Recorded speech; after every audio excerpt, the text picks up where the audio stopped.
Chapter 1 का नाम है वास्तविक संख्या। वास्तविक संख्या में पहली टॉपिक है यूक्लिड विभाजन। यूक्लिड विभाजन या एल्गोथ्योरम। एल्गोथ्योरम क्या है? A is equal to B Q plus R. A is equal to B Q plus R है, ठीक है। फिर इसके बाद एक यहाँ पे कंडीशन दिया है, जो ए होगा वह हमेशा बी से बड़ा होगा, और जो आर होगा वो कैसा होगा? आर या तो 0 से बड़ा होगा या 0 के बराबर होगा, बी से हमेशा क्या होगा? छोटा हो जाएगा। अर्थात कह रहा है जो आर है वो शेषफल है और हमेशा भाजक, यानी ये जो बी है ये क्या है? ये भाजक है, यानी भाजक बी से क्या हो जाएगा? छोटा और शून्य के बराबर होता है। उदाहरण यानी यहाँ पे ये समझा रहा है, इस वाले पार्ट को कह रहा है कि 5 से, मान लीजिए हमने 5 ले लिया, 5 से 5 में भाग देंगे तो कितना आ जाएगा? 0 बच जाएगा। 5 में 5 से भाग देंगे तो 0 बच जाएगा। फिर इसी प्रकार से 5 में 6 से भाग देंगे तो 1 बच जाएगा। जैसे 5 है, ये 6 है, 5 में 6 से भाग दे दिया तो 1 बार गया।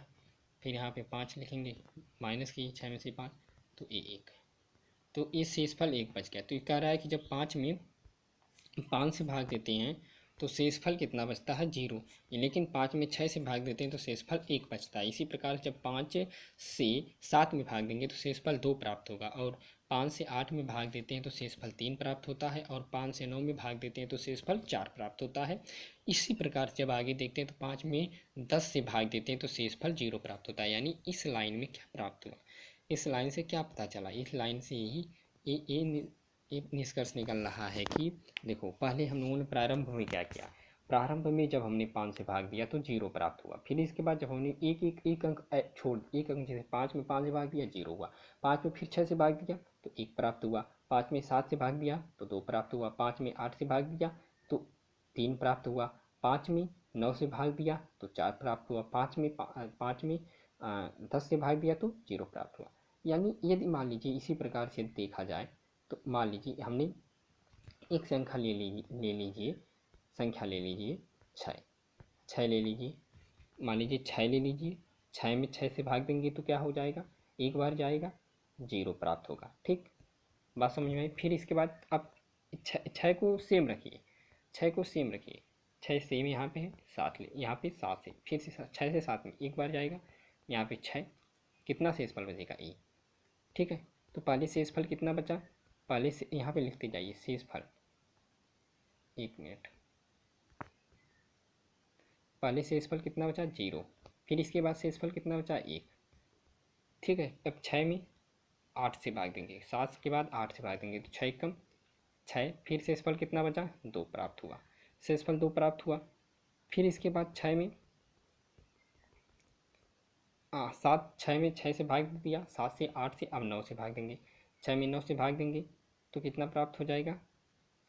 6 कम 6, फिर कितना हो जाएगा? 3, भाग नहीं जाएगा, शेषफल 3 प्राप्त हुआ। ठीक, अब 6 में 10 से भाग देंगे, 6 में किससे भाग देंगे? 10 से भाग देंगे तो 6 कम 6, शेषफल कितना प्राप्त हो जाएगा? 4। ये भी नहीं गया। अब इसके बाद 6 में 11 से भाग देंगे। जब 6 में 11 से भाग दे देंगे तो यहाँ हो जाएगा 6 कम 6, 6 कम 6, फिर यहाँ पे बच जाएगा शेषफल 5। इसी प्रकार से यदि 6 में 12 से भाग देंगे तो 6 दूना 12, शेषफल कितना बचा? 0। यानी इससे पता क्या चला? पता ये चला कि शुरू में पहले 6 से 6 में भाग दिया हम लोगों ने तो शेषफल कितना बचा? शेषफल 0 बचा। फिर इसके बाद 6 से 7 में भाग दिया, शेषफल ये 0 है, 1 प्राप्त हुआ। फिर इसके बाद 6 से 8 में भाग दिया, शेषफल कितना प्राप्त हुआ? 2 प्राप्त हुआ। 6 से 9 में भाग दिया, शेषफल कितना प्राप्त हुआ? 3 प्राप्त हुआ। 6 से 10 में भाग दिया, शेषफल कितना प्राप्त हुआ? 4 प्राप्त हुआ। फिर इसके बाद 6 से 11 में भाग दिया गया, शेषफल 5 प्राप्त हुआ, 5 प्राप्त हुआ। 6 से 12 में भाग दिया गया तो शेषफल कितना प्राप्त हुआ? 0। तो क्या समझ में आया? बात यहाँ से ये समझ में आई कि यदि कोई भी संख्या है, जब उस संख्या से स्वयं में भाग देते हैं तो पहले शेषफल 0 आता है, और एक समय वह आता है जब वह संख्या उसका दुगुना हो जाती है तब भी 0 आता है। जैसे देखो बीच वाले भाग में हमेशा क्या आएगा, बीच वाले में जैसे 6 से 1 अंक ज़्यादा था 1 प्राप्त हुआ, 2 अंक ज़्यादा है 2 प्राप्त हुआ, 3 अंक ज़्यादा 3 प्राप्त हुआ, 4 अंक ज़्यादा है 4 प्राप्त हुआ। लेकिन जब 5 यानी सेम अंक जोड़ेंगे तो वो 0 हो जाएगा। यानी जब सेम अंक जोड़ेंगे तो क्या हो जाएगा, 0 हो जाएगा। पहले क्या हुआ, पहले स्टेप बाय स्टेप समझिए। जैसे 5 था, 5 में क्या किया गया, अब 5 में 5 से भाग दिया गया तो 0 प्राप्त हुआ, 5 से 6 में भाग दिया गया तो 1 प्राप्त हुआ, 5 में 7 से भाग दिया गया तो कितना प्राप्त हुआ, 2 प्राप्त हुआ, 5 में 5 से 8 में भाग दिया गया 3 प्राप्त हुआ। यानी 5 में 3 का अंतर है, 3 शेषफल बता रहा है 3। उसके बाद 5 से 9 में भाग दिया गया तो कितना प्राप्त हुआ, 4 प्राप्त हुआ। उसके बाद 5 से जब 10 में भाग दिया गया तो शेषफल कितना प्राप्त हुआ, 0। यानी जैसे ही उस संख्या का डबल या 1 गुना, या तो संख्या के बराबर होगा या डबल हो तो क्या हो जाता है, शेषफल वहाँ 0 हो जाता है। तो ये न्यूक्लियाइड में बताया गया था। कौन बताया था, इस थ्योरी को देने वाले कौन थे, इन साइंटिस्ट का नाम था एल्गोरिथम। इसको देने वाले जो साइंटिस्ट थे वो थे एल्गोरिथम। एल्गोरिथम ने इस थ्योरी को बताया। फिर इसके बाद इन्होंने क्या कहा कि ऐसे हम देखते हैं कि 10 पर पुनः शेषफल, 10 पर पुनः क्या होता है, 10 पर पुनः शेष, ऐसे हम देखते हैं कि 10 पर पुनः 5 से शेषफल 0 की पुनरावृत्ति होती है। पुनरावृत्ति का मतलब होता है, पुनरावृत्ति का मतलब होता है दोहराना, पुनरावृत्ति का मतलब होता है दोहराना या दोहराव। तो पुनरावृत्ति होती है, अर्थात 5 से भाग देने पर शेषफल 0, 1, 2, 3, 4, 5 से कम और 0 के बराबर या ज़्यादा होता है। तो कह रहा है कि शेषफल कितना प्राप्त हुआ, कह रहा है ऐसे में हम देखते हैं कि 10 पर पुनः 5 से, ऐसे हम देखते हैं कि 10 पर पुनः 5 से जैसे ही शेषफल 0 आता है, यानी जैसे ही हमने 5 का भाग 10 में किया तो शेषफल 0 प्राप्त हुआ गया। शेषफल क्या प्राप्त हो गया, 0 प्राप्त हो गया। यानी इसकी क्या हो रही है, पुनरावृत्ति हो रहा है, अर्थात 5 से भाग देने पर 0 प्राप्त हुआ। फिर इसके बाद कुछ बिंदु बता रहे हैं, मूल बिंदु, मुख्य बिंदु कह रहा है कि, मुख्य बिंदु के बारे में बता रहा है कि, कह रहा है कि न्यूक्लियाइड विभाजन प्रमेय दो घातांक पूर्णांक ए और बी के लिए संतुष्ट करने वाली पूर्ण संख्याएं क्यू व आर इस प्रकार हैं। यानी कह रहा है जो न्यूक्लियाइड संख्या लिया गया था ए बराबर बी क्यू प्लस आर, ये जो हमने न्यूक्लियाइड लिया था, इसके लिए कह रहा है कि न्यूक्लिड विभाजन प्रमेयिका दो धनात्मक पूर्णांक ए बी के लिए संतुष्ट करने वाली पूर्ण संख्याएं क्यू व आर इस प्रकार हैं। किस प्रकार है, यदि मान लीजिए कि ए बराबर बी क्यू प्लस आर, तो इसके लिए जो कंडीशन बताया गया है, वह कंडीशन क्या है, जो आर होगा, आर क्या है, शेषफल है, शेषफल 0 होगा या 0 के बराबर होगा, 0 से ज़्यादा नहीं होना चाहिए, यह और बी से बड़ा होना चाहिए, बी से क्या होना चाहिए, बड़ा होना चाहिए, भाजक से बड़ा होना चाहिए, और 0 के बराबर या उससे बड़ा हो, लेकिन 0 से 0 से बड़ा होगा या उसके बराबर होगा, 0 से ज़्यादा हो सकता है। लेकिन जो बी है, बी मतलब भाजक, बी मतलब क्या दिया गया है, देखो यहाँ पे बी बताया ना, बी बताया है कि बी भाजक, बी क्या है, भाजक है। यानी आर जो है ये क्या है,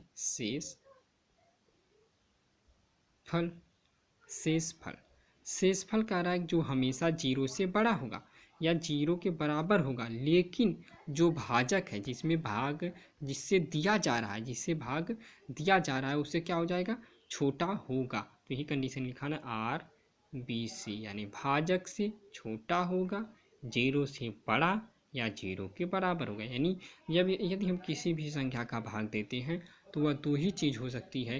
जैसे मान लीजिए 5 है, 5 में हमने 5 में हमने मान लीजिए, या सपोज 5 छोड़िए, हम ले लीजिए 9 में यदि 10 से भाग दे रहे हैं तो यहाँ पे एक बार ले जाएंगे तो यहाँ बचेगा 9। अब यहाँ पे शेषफल कितना प्राप्त हुआ, 1। तो यानी क्या हुआ, यही तो हमारा आर है ना, यही क्या है, आर है, और यही क्या है, ए वाला पार्ट क्या है, बी है। तो यानी इसमें बी क्या है, बड़ा है, बी क्या है, बड़ा है, किससे, आर से। तो भाई 9 है, बी कितना प्राप्त हुआ है 9, तो भाई बी कितना प्राप्त हुआ है 9 प्राप्त हुआ है। बी कितना है, बी बराबर कितना है 9 से हमने भाग दिया था किस में 10 में, तो शेषफल कितना बचा था 1। तो यहाँ पे कौन बड़ा है 9 बड़ा कि 1, तो 9 बड़ा है 1 से, यानी बी क्या है बड़ा है आर से। तो ये कंडीशन है कि बी किसी भी सिचुएशन में आर से बड़ा नहीं, सॉरी, आर किसी भी सिचुएशन में बी से बड़ा नहीं हो सकता है। अब इसके बाद आता है ये तो हम इस पॉइंट को हम लोगों ने समझ लिया कि ये क्या कह रहा था। एक इस पॉइंट ने क्या कहा, इस पॉइंट ने यही कहा कि न्यूक्लियर विभाजन प्रमेयिका में दो धनात्मक पूर्णांक ए और बी के लिए संतुष्ट करने वाली जो पूर्ण संख्याएं पी क्यू और आर इस प्रकार होंगी, जो उनका इक्वेशन होगा ए बराबर हो जाएगा बी क्यू प्लस आर बराबर 0। ए क्या है, ए जो होता है ए क्या होता है, जैसे हम ए हम समझा दे रहे हैं। देखिए ए बी है, ए भाजक है, ए क्या है ए क्यू है, भागफल है, ए जिसे में भाग दिया जा रहा है, आर क्या है शेष है। ठीक है, यही पूरे इसको मिला करके एक इक्वेशन बनाया गया। इसको मिला करके ए बी, देखो ए भाजक, क्यू भागफल, भाज्य शेषफल। समझ में आया बात, फिर से देखिए ये इक्वेशन जो लिखा गया है ए बराबर बी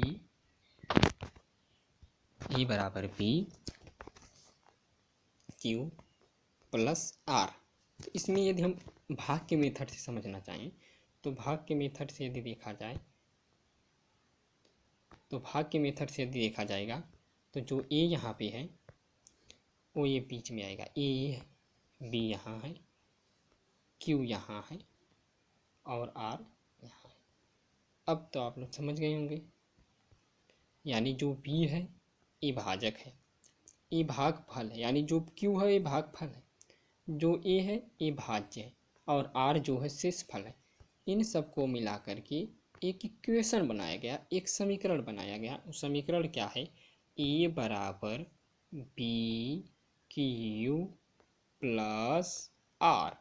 जैसे हम लोग छोटी कक्षाओं में पढ़ते थे कि भाज्य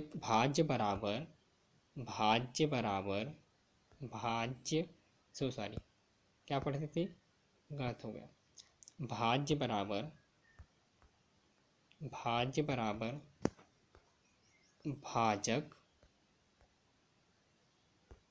भाज्य बराबर भाजक,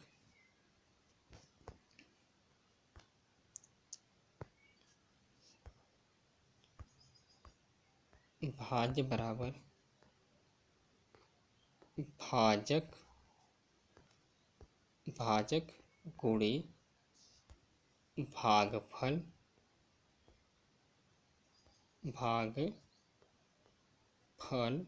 धन शेष फल। हम लोग पढ़ते थे ना, भाज्य बराबर भाजक गुणे भागफल धन शेषफल। तो उसी चीज़ को इसने यहाँ पे ले लिया है इक्वेशन फॉर्म, इक्वेशन के रूप में यहाँ पे ले लिया गया है। यहाँ पे इक्वेशन के रूप में ले लिया गया है कि ए बराबर पी क्यू, ए क्या है भाज्य है, ए हमारा क्या है भाज्य है, समझ में आई बात। बी हमारा भाजक है, बी हमारा भाजक है, भाजक, क्यू हमारा भागफल है,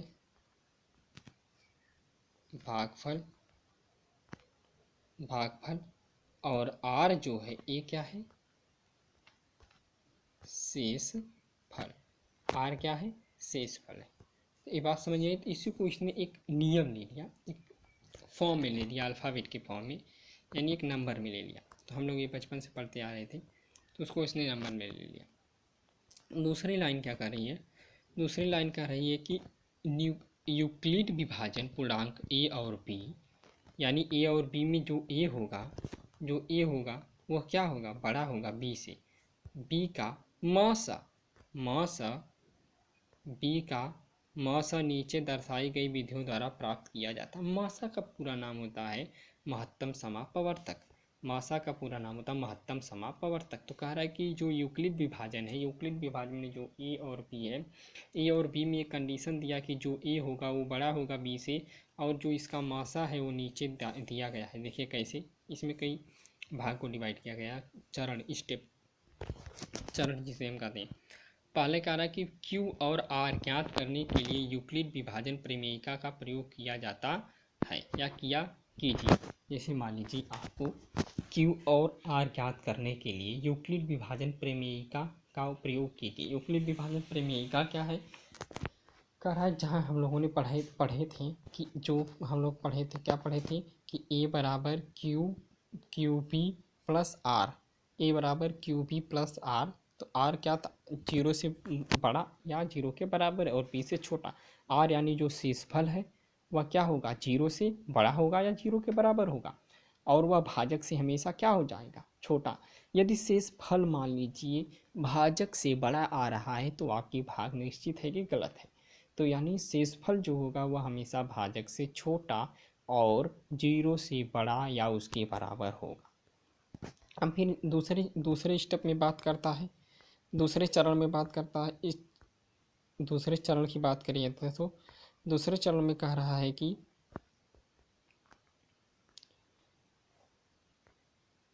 दूसरे चरण में कह रहा है कि